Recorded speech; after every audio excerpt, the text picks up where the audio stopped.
के 12:30 बज रहे थे। कोल्हापुर में धाराशिव जाने वाली सीनियर कॉलेज के छात्रों की बस जंगल के रास्ते से गुजर रही थी।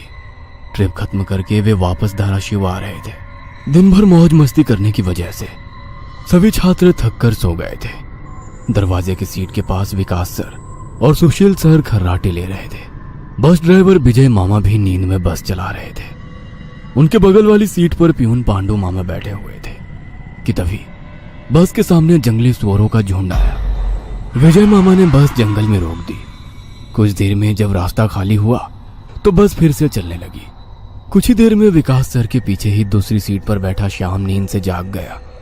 श्याम की उम्र 21 साल थी। पढ़ाई में बहुत तेज था, लेकिन हमेशा अकेला रहने वाला। ना किसी से बनती थी, ना ही उसका कोई दोस्त था। वह दूसरी सीट पर अकेला बैठा हुआ था। सर, टॉयलेट जाना है। सर ने आधी आंखें खोलकर खिड़की से बाहर देखा। बस अभी भी जंगल में ही थी। थोड़ी देर बैठ जाओ, जब जंगल खत्म होगा तब मुझे उठा दो, मैं बस रोक दूंगा। वे बोले और फिर आंखें बंद कर सो गए। श्याम बस की खिड़की से बाहर देखने लगा और जंगल खत्म होने का इंतजार करने लगा। कुछ ही देर में जंगल खत्म हुआ और बस वीरान जगह पर आ गई। उसने विकास सर को जगा दिया और उन्होंने ड्राइवर से बस को रोकने के लिए कहा। जैसे ही बस रुकी, विकास सर बोले, किसी को टॉयलेट होना है तो अभी उतर जाओ, वरना बस सीधे धाराशिव जाकर ही रुकेगी। आवाज सुनकर पिछली सीट पर बैठा श्रीकांत नींद से जाग गया। विकास सर टॉर्च लेकर पहले बस से बाहर उतर गए। उनके पीछे पीछे श्याम और श्रीकांत भी उतरे और वो दोनों अलग अलग झाड़ी के पीछे टॉयलेट करने गए। श्याम टॉयलेट करके वापस आया, लेकिन श्रीकांत अभी भी नहीं आया था कि तभी श्रीकांत जोर से चिल्लाया। उसकी आवाज सुनकर विकास सर और श्याम उसकी ओर भागे, लेकिन तभी श्रीकांत झाड़ी से बाहर आया। क्या हुआ, क्यों चिल्लाए थे? कुछ नहीं सर, चप्पल से होकर कांटा पैर में चुभा। उसकी आवाज सुनकर ड्राइवर और प्यून भी नीचे उतरे थे। वो सब बस में वापस चढ़ने ही वाले थे कि तभी एक बाइक बस के सामने आकर रुक गई। अरे भाई साहब, यहाँ के नहीं हो क्या आप? क्या आपको पता नहीं कि इस रास्ते पर लोगों को हमेशा चकवा लगता है? बाइक चलाने वाला बोला। चकवा नाम सुनकर विकास सर बोले, हाँ पता है, हम बस निकल ही रहे हैं। और वो सब बस में बैठ गए। सर, वो आदमी किस चकवे के बारे में बात कर रहा था? प्यून ने अगली सीट से ही मुड़कर विकास सर से पूछा। हिंदी में चकवा मतलब छलावा, छलावा मतलब भूत। कहते हैं जो लोग रात में सफर करते हुए मरते हैं उनकी आत्मा छलावा बन जाती है। छलावा रात को सफर करते हुए यात्रियों को पकड़ लेता है और उन्हें अपने गंतव्य स्थल तक पहुंचने ही नहीं देता। वो बस उन्हें उसी जगह पर घुमाते रहता है। कितना भी भाग लो या फिर गाड़ी तेज भगाओ, आप उसी जगह पर आ पहुंच जाओगे जहां आपको छलावा ने पकड़ लिया था। या फिर वो लोग रास्ते से भटक जाएंगे और उस जगह पहुंच जाएंगे जहां पर छलावा उन्हें ले जाना चाहता है, विकास सर ने बताया। इसके बाद ड्राइवर बोला, और यात्री रात भर उसी जगह पर बार बार घूमते हैं। वो तब तक रास्ता भटकते हैं जब तक सूरज ना उगे। जैसे ही सूरज उगता है उनकी ताकत कम हो जाती है। मेरे कुछ ड्राइवर दोस्त हैं, उनको भी छलावे ने पकड़ लिया था। कहते हैं छलावा बस उन्हीं यात्रियों को पकड़ता है जो थके हुए होते हैं, क्योंकि उन पर हावी होना बहुत आसान होता है ना। फिर तो छलावा बहुत ही खतरनाक है। प्यून घबराते हुए बोला, अरे कुछ खतरनाक वतरनाक नहीं है, ये सब अंधविश्वास है। ड्राइवर जब थक जाता है तो रात में उसे रास्ता समझना मुश्किल हो जाता है, इसलिए उसे भ्रम हो जाते हैं और वो रास्ता भटकता है। इसे ही अनपढ़ लोगों ने भूत यानी चकवा या छलावा का नाम दिया है, विकास सर बोले। ये सभी बातें श्याम और श्रीकांत सुन रहे थे। नहीं सर, छलावे होते हैं और कुछ छलावे तो जानलेवा भी होते हैं। मेरे दादाजी को छलावे ने इतना परेशान किया था कि मरते मरते बचे थे। रात को जितने भी एक्सीडेंट होते हैं उनमें से कुछ ना कुछ एक्सीडेंट छलावे के कारण ही होते हैं। वो रात के बेरहम शिकार होते हैं। यात्रियों की थकान और डर ही उनकी ताकत होती है। शिकारियों की तरह ही वे यात्रियों को डराते हैं, भगाते हैं और उनकी जान लेकर उनका शिकार करते हैं। हमें बस इतना पता चलता है कि कार एक्सीडेंट में उनकी मौत हो गई है, लेकिन मौत का कारण छलावा ही होता है सर। श्याम ने डरावनी आवाज में कहा। सर, इस का कुछ मत सुनो, इसकी बुआ राइटर है, उन्हीं से सुनी होंगी ये बातें। और राइटर लोगों का तो काम ही होता है बातें बनाना, उसी से तो उनका घर चलता है। पिछली सीट पर बैठे श्रीकांत ने कहा। श्रीकांत, चुप हो जाओ और सो जाओ, उन्होंने डांटते हुए कहा। और उसके बाद सभी लोगों ने आंखें बंद कर ली और सो गए। कुछ समय बीता। श्याम अभी भी जाग रहा था और खिड़की से बाहर देख रहा था। बस किसी जंगल के बीचों बीच से गुजर रही थी कि तभी उसने देखा कि रास्ते के किनारे एक बंद पड़ी चाय की टपरी है। लेकिन ये चाय की टपरी तो मैंने पीछे भी पहले वाले जंगल में देखी थी। वह मन ही मन बोला और खिड़की के बाहर देखने लगा। तब उसे पता चला कि वो तो वही जंगल है जो वीरान जगह से पहले आया था। वह भागते हुए ड्राइवर के पास गया। विजय मामा नींद में बस चला रहे थे, बीच बीच में आंखें झपका रहे थे। विजय मामा, बस कौन से जंगल में है? होगी किसी जंगल में। रास्ते में जंगल कम है क्या? नहीं मामा, हम वापस उसी जंगल में पहुंच गए हैं जहां पर बस के सामने जंगली सुअर आ गए थे। नहीं बेटा, तुम्हें कुछ तो गलतफहमी हो रही है। वो जंगल तो कब का पीछे छूट गया है ना। उनकी बहस सुनकर विकास सर नींद से जाग गए। क्या हुआ श्याम? सर, हमें छलावा लग चुका है। उसने हमें पकड़ लिया है क्योंकि बस वापस उसी जंगल में आई है जहां से पहले गुजरी थी। लेकिन विकास सर भी ड्राइवर की तरह उस पर विश्वास नहीं कर रहे थे। सर, अगर आपको मेरी बात पर यकीन नहीं हो रहा है तो बाहर देखो। अभी कुछ देर रास्ते के किनारे एक ट्रक दिखाई देगा जो एक्सीडेंट में पलटी हो चुका है। और कुछ ही देर में रास्ते के किनारे सभी को पलटी हुई ट्रक दिखाई दी। ये देखकर सभी हैरान हो गए थे। ड्राइवर ने भी मान लिया कि श्याम सच बोल रहा है कि तभी जंगल खत्म हो गया और बस वही सुनसान वीरान जगह पर पहुंच गई जहां पर वो कुछ देर पहले टॉयलेट करने के लिए रोक दी गई थी। ये देखकर सभी की आंखें फटी की फटी रह गई थी। विकास सर की तो बत्ती ही गोल हो गई थी। श्रीकांत पिछले सीट से आगे आ चुका था। सबके चेहरे का रंग उड़ गया था। बस अभी भी रास्ते पर चल रही थी कि तभी वो फिर से वापस वही जंगल में पहुंच गई। वह सभी जान गए कि उन्हें छलावा ने पकड़ लिया है। ड्राइवर कोई दूसरा रास्ता मिलता है या नहीं ये देख रहा था, लेकिन फिर भी बस वापस उसी जंगल में आ जाती थी। ऐसा लग रहा था कि मानो पूरी दुनिया में बस वही एक रास्ता है जो घूम फिर कर उसी जंगल में ले आता है। सर, अभी इस छलावे से कैसे निकले? मैंने सुना है कि छलावे से बाहर तभी निकल सकते हैं जब सुबह हो जाए। इसका मतलब हमें रात भर इसी सड़क से गुजरना होगा, जंगल से वीराने में और वीराने से जंगल में। क्यों ना हम सुबह होने का इंतजार करते हुए उसी वीरान जगह पर रुक जाए। ड्राइवर बस चलाते हुए बोला। लेकिन शायद मैंने सुना है कि छलावे में रुकना ठीक बात नहीं है। नहीं सर, मेरी बुआ ने बताया था कि अगर सेफ जगह मिल जाए तो रुकने में कोई परेशानी नहीं है। बस इतना ही पता है तुम्हें? और कोई तरीका नहीं है क्या? है, लेकिन वो अभी के लिए नहीं है। और वैसे भी अगर जिस छलावे ने हमें पकड़ा है, अगर वो कमजोर हुआ तो उसकी शक्तियाँ कुछ ही देर में कमजोर हो जाएंगी और हम छलावे से छूट जाएंगे।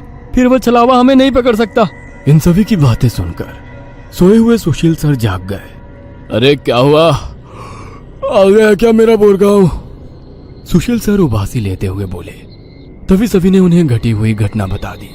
यह सुनकर सुशील सर के तो मानो होश ही उड़ गए। लेकिन तभी ड्राइवर जोर से चिल्लाया, सर, आगे एक गांव आया है। यह सुनकर सभी लोग ड्राइवर की तरफ भागे। तब उन्हें रास्ते के किनारे एक बोर्ड दिखाई दिया जिस पर लिखा था, बोरगांव में आपका स्वागत है। यह देख सुशील सर जोर से चिल्लाए, ये तो मेरा गांव है, लेकिन हम यहाँ इतने जल्दी कैसे पहुंचे? हमें तो कोल्हापुर से निकले मुश्किल से 2 घंटे हो गए हैं और मेरा गांव कोल्हापुर से 6-7 घंटे की दूरी पर। ये आपका गांव नहीं है सर, छलावा है। आपके मुंह से बोरगांव का नाम सुनकर छलावा हमें बोरगांव दिखाकर गुमराह कर रहा है। लेकिन अच्छा हुआ बोरगांव आ गया। मुझे लगता है कि हमें यहाँ पर सुरक्षित जगह ढूंढकर छिप जाना चाहिए। और सुशील सर के घर से ज्यादा सुरक्षित किसका घर हो सकता है? लेकिन सर, छलावे में एक जगह पर रुकना खतरे से खाली नहीं है और छलावा खुद में ही खतरा है। वो खुद में सुरक्षित जगह कैसे रख सकता है? तुझे मेरे से ज्यादा पता है क्या? बचपन से मैं भूतों के बारे में सुनते और पढ़ते आया हूँ। तू तय रहा। विजय मामा, बस सुशील सर के घर की तरफ ले चलो। सुशील सर ने ड्राइवर को अपने घर का रास्ता दिखाया, लेकिन तभी उन्हें उनके गली में लोगों की भीड़ दिखाई दी। बस आगे नहीं जा सकती थी, इसलिए उन्होंने बस दूर ही खड़ी कर दी। भीड़ में खड़े लोग जोर जोर से रो रहे थे और भीड़ का रुख सुशील सर के घर की तरफ ही था। भीड़ के रोने की आवाज सुनकर वे सभी लोग डर गए। सुशील सर बस से उतरे और भीड़ में घुस गए। उनके पीछे पीछे सभी भीड़ में घुस गए। वह सभी भीड़ को चीरते हुए सुशील सर के घर के सामने जा पहुंचे और आगे का नजारा देख उनकी रूह कांप उठी, क्योंकि जमीन पर खून से लथपथ 4 लाशें पड़ी हुई थी और वो लाशें थी सुशील सर के बीवी बच्चे की और उनके माता पिता की। उन सभी की किसी धारदार हथियार से गला काटकर हत्या कर दी गई थी। खुद के परिवार की लाशें देखकर सुशील सर का दिल सहम गया और वो रो पड़े। ये क्या हो गया? किसने मारा उन्हें? उन्होंने रोते हुए एक आंख वाले बूढ़े आदमी से पूछा। आज तुम्हारे बीवी ने चाकू से तुम्हारे बच्चे का और तुम्हारे माता पिता का गला चीरकर उन्हें मार डाला और फिर खुद का गला काट कर खुदकुशी कर ली। क्या? लेकिन क्यों? उसने ऐसा क्यों किया? अरे तुमने ही उसे ऐसा करने पर मजबूर किया होगा, वरना वो तो बहुत ही समझदार और नेक दिल इंसान थी। क्या शादी के इतने सालों बाद भी मैंने उसे कभी रुलाया नहीं है और आप मुझ पर इल्जाम लगा रहे हैं? तुमने ही उसे ऐसा करने पर मजबूर किया है। ये लो चाकू और अपनी जान देकर अपने गुनाह का प्रायश्चित कर लो। वैसे भी तुम अकेले इस दुनिया में जीकर क्या करोगे? खुद की जान दे दो, वरना उनकी आत्मा को कभी शांति नहीं मिलेगी। न जाने सुशील सर को क्या हुआ, वो उस आदमी की बातों में आ गए। ऐसा लग रहा था कि वो उसकी बातों से वश में आ गए थे। उन्होंने वो चाकू अपने हाथ में लिया और रोते हुए बोले, हाँ हाँ, मैं प्रायश्चित करूंगा, मैं अपनी जान दूंगा। वैसे पास खड़े ड्राइवर ने उन्हें रोका। अरे सर, ये आप क्या कर रहे हो? ये सब छलावा है, आपका परिवार नहीं है। आपका परिवार घर पर सुरक्षित है। तभी एक आंख वाला आदमी बोला, तूने अगर एक लफ्ज भी आगे कहा तो तुम्हें पकड़कर गांव के बीचों बीच सूली पे चढ़वा देंगे। यह सुनकर ड्राइवर डर गया और चुप बैठ गया। सुशील सर ने जमीन पर बैठकर चाकू की धार अपने गले पर रखी। सर, ऐसा मत करिए, ये सब कुछ छलावा है, इसके चंगुल में मत फंसिए सर। लेकिन फिर भी सर होश में नहीं आ रहे थे, इसीलिए प्यून ने गुस्से में आकर उनको चांटा मारा। तब जाकर वो होश में आ गए और उन्होंने चाकू नीचे फेंक दिया। ये देख एक आंख वाला आदमी गुस्सा हो गया। भाइयों, इन लोगों को भीड़ से बाहर निकाल दो, इन्हें हम बाद में देखेंगे, पहले इस सुशील के बच्चे को पकड़ लो। ये सुनकर भीड़ में खड़े लोगों ने सभी को भीड़ से बाहर कर दिया। श्रीकांत, विकास सर, प्यून और ड्राइवर भीड़ के अंदर घुसने की कोशिश कर रहे थे, लेकिन अंदर घुस नहीं पा रहे थे। सुशील सर के हाथ पैर बांधकर उन्हें जमीन पर बिठाया गया। सुशील सर अपनी जान की भीख मांग रहे थे। मुझे कोई बचाओ, विकास सर, पांडु मामा, मुझे प्लीज बचाओ, मुझे बचाओ, वो चिल्ला रहे थे कि तभी एक आंख वाले आदमी ने चाकू से सुशील सर का गला काटा और उनका सर धड़ से अलग कर दिया। उसने उनका सर हाथ में पकड़ा और भीड़ के बाहर हवा में फेंक दिया। वो सीधे श्रीकांत और श्याम के सामने आ गिरा। वो दोनों चीखे। तब एक आंख वाला आदमी बोला, भाइयों, इन शहरी लोगों ने सुशील को बचाने की जरूरत की है, उन्हें भी पकड़कर उनका गला काट दो। वैसे भीड़ में खड़े लोग इन सब लोगों की तरफ मुड़े। वो गुस्से से इनकी तरफ देख रहे थे। तभी उन्हें बस के हॉर्न की आवाज आई। जल्दी से भागो, जल्दी करो। कुछ ही दूर बस में बैठे ड्राइवर मामा चिल्लाए। उनकी आवाज सुनते ही श्याम, श्रीकांत, विकास सर और प्यून बस की तरफ भागे। भीड़ उनका पीछा कर रही थी। ये सभी लोग जैसे तैसे बस में चढ़ गए। गांव वालों ने बस पर पथराव किया। बस के कांच टूटकर बच्चों के शरीर में उसके टुकड़े घुस गए, लेकिन उसमें से कोई भी नींद से जागा नहीं था, क्योंकि वो सब छलावे के प्रभाव से मोहित होकर सो गए थे। श्याम, विकास सर और श्रीकांत के शरीर में भी कांच के टुकड़े घुस गए थे। कुछ लोग बस के सामने खड़े होकर रोड से बस को तोड़ रहे थे कि तभी ड्राइवर ने उन पर बस चढ़ा दी और बस वहां से चल पड़ी। जैसे तैसे बस गांव से बाहर आ गई। हर कोई अपने शरीर से कांच के टुकड़े निकालने में लगा हुआ था। श्रीकांत अपने हाथ में घुसा कांच का टुकड़ा निकाल रहा था कि तभी प्यून वहां पर आया। भतीजे रुक, मैं निकालता हूँ, वो बोला, क्योंकि श्रीकांत उनकी बहन का बेटा था। बस फिर से वापस जंगल में आ गई थी। न जाने कब वो छलावा उन्हें अपने गिरफ्त से छोड़ने वाला था। सुशील सर की अभी अभी मौत हो चुकी थी। हर कोई घबराया हुआ था। श्याम, अब बताओ हम क्या करें? अरे इसे क्या पूछना है, इसकी वजह से आज सुशील सर की जान चली गई है और हम सब मरते मरते बचे हैं। चुप हो जाओ। हमने उन्हें बचाने की कोशिश की, लेकिन मैं खुद अपने भावना को रोक नहीं सके और इसीलिए मारे गए।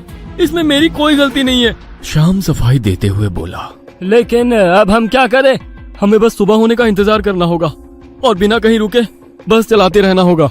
अरे लेकिन बस में इतना डीजल भी नहीं है कि सुबह होने तक चले। अगर बस का डीजल सुबह से पहले खत्म हो गया तो हम इस छलावे का शिकार हो जाएंगे। ये भी है, ये छलावा तो मेरे सोच से ज्यादा ताकतवर निकला। आज अमावस्या है, शायद ये अमावस छलावा है। बुआ कहती थी कि छलावे के बहुत से प्रकार हैं, जिससे सबसे खतरनाक अमावस छलावा होता है। ये सिर्फ और सिर्फ अमावस की रात शिकार करने के लिए बाहर निकलता है। इसे अकेले 2 या 3 लोगों की शिकार करना पसंद नहीं है। जहाँ पर यात्री बहुत सारी संख्या में होते हैं, बस उन्हीं पर यह छलावा हावी हो जाता है। वो सबसे पहले सबसे ज्यादा कमजोर और सफर में थके हुए इंसान को ढूंढता है, उन्हें डर दिखाता है, और जब उसकी डर से मौत हो जाती है तो उसके शरीर पर कब्जा करता है और बाकी यात्रियों के बीच में रहकर उन्हें गुमराह करता है। उन्हीं छलावे में बस घूमता रहता है और जब सभी यात्री थक जाते हैं तब उनका शिकार करता है। और मेरे हिसाब से हम जिस छलावे के चंगुल में फंसे हैं वो अमावस छलावा ही है, और वो अभी हमारे बीच में ही है। श्याम डरावनी आवाज में बोला। यह सुनकर सभी के होश उड़ गए थे। वो सब तो ठीक है, लेकिन अब हम इस छलावे से बाहर कैसे निकले? ड्राइवर ने पूछा। इस पर श्याम ने कहा, अब केवल एक ही उपाय है, लेकिन इसमें खून बहने के चांसेस है। हाँ, क्या है वो उपाय? छलावा अभी भी हमारे बीच किसी मृत शरीर पर कब्जा करके बैठा है। हमें उसे ढूंढना होगा और उसे मारना होगा, क्योंकि उसकी आत्मा मृत शरीर से ज्यादा मजबूती से चिपकी नहीं होती। जैसे ही हम उसको मारेंगे, उसकी आत्मा मृत शरीर छोड़ देगी और फिर वो किसी मृत शरीर में घुस नहीं सकेगी, क्योंकि एक अमावस छलावा एक रात सिर्फ एक ही मृत शरीर पर कब्जा कर सकता है। लेकिन हम में से ये छलावा है कौन? वो पीछे सोए हुए स्टूडेंट के शरीर में नहीं है, क्योंकि वो होश में नहीं है। वो हम 5 में से एक है। क्या? लेकिन हम सब तो जिंदा हैं। नहीं, हम में से एक पहले ही मर चुका है। उसे छलावे ने मार डाला है और उसके शरीर पर कब्जा कर लिया है। कब्जे के बाद मृत शरीर बिल्कुल एक जिंदा आदमी लगता है, क्योंकि छलावा अपने ताकत से जिंदा इंसान की नकल करता है। लेकिन वो है कौन? वैसे श्याम गंभीर हो गया और उसने श्रीकांत की ओर देखा। बस अभी भी जंगल के रास्ते चल रही थी। ड्राइवर बस चलाते चलाते पीछे हो रही बातचीत सुन रहा था, क्योंकि उसे पता था कि अगर बस रुकी तो छलावा उसे निगल जाएगा। बस में सन्नाटा छाया हुआ था। हर कोई श्याम के मुंह से छलावे का नाम सुनना चाहता था कि तभी श्याम बोला, ये श्रीकांत ही छलावा है। ये क्या बकवास कर रहे हो तुम? होश में तो हो? माना कि तुम्हारी बुआ ने बहुत सारी भूतों की किताबें लिखी है, उसका मतलब ये तो नहीं कि तुम कुछ भी बोलोगे और हम सुनते रहेंगे। मेरा विश्वास करो सब, श्रीकांत ही छलावा है। जब ये वीरान जगह पर झाड़ी के पीछे गया था, तब मैंने इसे किसी साए की ओर घूरते हुए देखा था। जब मैं देखने के लिए आगे बढ़ा, तभी मेरी चप्पल में कांटा चुभने की वजह से मेरी चीख निकल गई और वो साया वहाँ से गायब हो गया। शायद तभी उसने श्रीकांत को पकड़ा होगा और उसके शरीर पर कब्जा किया होगा। चल जल्दी से इसे मार डालो, वरना ये भाग जाएगा। यह सुनकर सभी के होश उड़ गए, लेकिन उसकी बात में कुछ तो वजन था। ए श्याम, जबान संभाल कर बात कर। भतीजा है ये मेरा, अगर इसको किसी ने हाथ भी लगाया तो मार डालूंगा। हाँ। प्यून गुस्से में बोला, सर जी, इस पांडु की मत सुनिए। मुझे भी लगता है कि यही छलावा है, क्योंकि हम सभी ने झाड़ी से आती श्याम की चीख सुनी थी। श्याम बिल्कुल सच कह रहा है। ड्राइवर बस चलाते हुए बोला, अरे शक की सुई तो इस श्याम पर भी है। यह भी तो झाड़ी के पीछे गया था और दिखाई नहीं दे रहा था। ऊपर से यह विकास हम दोनों की नजर से दूर था। शायद इसे ही छलावे ने बस के नीचे खींच लिया और वहीं मार डाला। तो ये दोनों क्यों नहीं हो सकते छलावा? प्यून ने कहा। अरे मैं जिंदा हूँ, मैं छलावा नहीं हो सकता। श्याम ने कहा, हाँ, और ये श्याम हमारी कब से मदद कर रहा है। ये छलावा होता तो हमारी मदद क्यों करता? अब बचे तुम तो ड्राइवर के बाजू में ही थे, इसलिए ये श्रीकांत ही छलावा है। विकास सर जोर से बोले, अरे सर, इस पे उनको छोड़ो। अब सीट के नीचे से रॉड निकालो और उस छलावे का सर फोड़कर मार डालो। ड्राइवर बस चलाते हुए बोला। यह सुनकर श्रीकांत डर के मारे प्यून के पीछे छिप गया। विकास सर ने सीट के नीचे से लोहे की रॉड निकाली। प्यून ने उन्हें रोकने की कोशिश की, लेकिन विकास सर ने उन्हें धक्का मारा और रॉड श्रीकांत के सर पर मारी। लेकिन श्रीकांत वहां से हट गया और नीचे गिर गया। वो रॉड से दूसरा हमला करते कि तभी प्यून ने पीछे से रॉड पकड़ी और विकास सर के हाथों से रॉड खींचकर उन्हें खिड़की पर धकेल दिया और उनके सर में रॉड दे मारा। विकास सर हाथों से सिर पकड़कर वहीं तड़पते रह गए। उनके सर से खून निकल रहा था और कुछ ही देर में उन्होंने अपना दम तोड़ दिया। यह देख श्याम चिल्लाया, विजय मामा, जल्दी से पीछे आइए, इन दोनों ने विकास सर को मार डाला। यह सुनकर ड्राइवर ने बस बीच जंगल में रोक दी और वो पीछे भागते हुए आया। उसने पियून के हाथों से रॉड छीना और उसे धक्का दे दिया। तुम नहीं सुनोगे, इसलिए पहले मुझे तुम्हें ही मारना होगा। ड्राइवर गुस्से में पियून से बोला और वो पियून के सर पर रॉड से हमला करता कि इससे पहले ही पियून ने कांच का नुकीला टुकड़ा तोड़कर ड्राइवर के पेट में घोंप दिया। ड्राइवर जोर से चिल्लाया और नीचे गिर गया कि तभी बस के बाहर से भीड़ की आवाज सुनाई देने लगी। रास्ते के बीचों बीच बस लगाई है इन्होंने। कोई तेजी से चलती गाड़ी इस बस से टकराई तो क्या होगा? बाहर निकालो इन लोगों को और सजा दो इन्हें, सजा दो। बस के बाहर से आवाज आई और बस पे पथराव होने लगा। पियून आगे की तरफ भागते हुए गया तो देखा कि 5-6 लोग बस पर पथराव कर रहे हैं। लोग गुस्से से चिल्लाने लगे, बाहर निकलो बुज़दिलो, अंदर क्यों छुप कर बैठे हो? अरे क्या हुआ भाइयों, आप ऐसा क्यों कह रहे हो? पियून चीख चीख कर उनसे पूछ रहा था, लेकिन कोई भी उसकी तरफ ध्यान नहीं दे रहा था। तभी श्याम श्रीकांत से बोला, ये लोग सिर्फ छलावा है। हम जंगल में रुके हुए हैं, इसलिए हम मुसीबत में पड़ चुके हैं। विकास सर और ड्राइवर दोनों मर चुके हैं, फिर भी हम छलावे से बाहर नहीं निकले। इसका मतलब छलावा अभी भी हमारे बीच में है और वो छलावा तुम्हारा मामा है। यह सुनकर श्रीकांत की आंखें फटी की फटी रह गईं। नहीं नहीं, ऐसा नहीं हो सकता। अरे ऐसा ही है श्रीकांत, तुमने देखा कि किस तरह से तुम्हारे मामा ने विकास सर और ड्राइवर की जान ली। वो उन्हें सिर्फ घायल भी तो कर सकता था, लेकिन नहीं, उसने उनकी जान ली। अब तो अपने मामा प्रेम से बाहर आओ श्रीकांत और देखो उस आदमी को, वो तुम्हारा मामा नहीं छलावा है। यह सुनकर श्रीकांत सोच में पड़ गया। श्रीकांत, लोग अभी बस के कांच तोड़कर अंदर आ जाएंगे और हमारी जान ले लेंगे। इससे पहले हमें यहाँ से निकलना होगा। मैं बस को यहाँ से निकालता हूँ और तुम इस छलावे को पीछे बुलाकर इस कांच के टुकड़े से घोंप दो। छलावा मर जाएगा और हमारी जान बच जाएगी। श्याम बोला और ड्राइविंग सीट की तरफ निकल पड़ा। लेकिन तुम्हें ड्राइविंग आती है क्या?